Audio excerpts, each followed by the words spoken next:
cet artiste travaille beaucoup avec tout ce qui est architecture et urbanisation. Des photos d'échangeurs de route. Du coup, il y a toujours ce motif récurrent de l'échangeur de la route, de quelque chose qui nous mène à quelque part et que des routes qui s'entremêlent. C'est juste une partie de l'échangeur. Oui, c'est sa vision de l'échangeur. Ouais.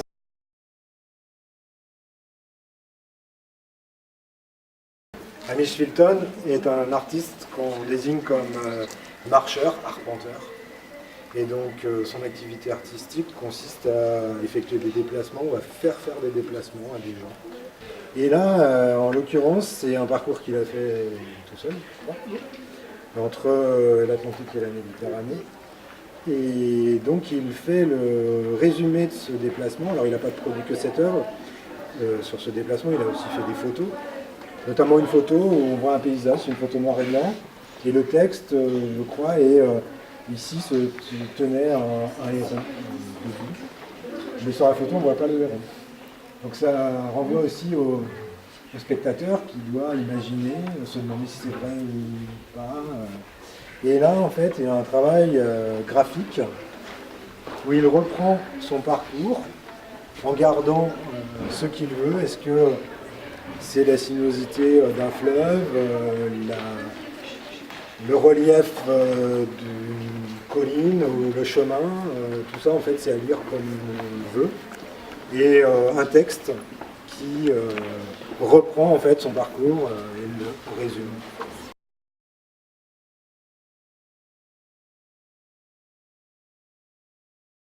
Jean Flaca, c'est un artiste assez vagabond, qui aime bien la nature. Ses œuvres, on peut les assimiler à un carnet de voyage. Il croque des dessins avec un geste assez vif et limpide.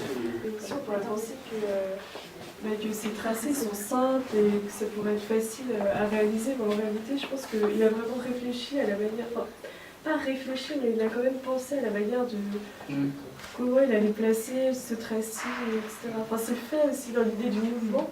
Donc c'est un peu inconscient, mais je pense qu'il a choisi quand même des couleurs, des tracés.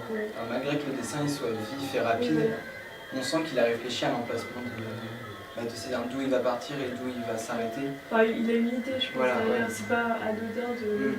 Il y a beaucoup de réflexions, je pense, derrière, pour pouvoir faire ce qu'il a fait.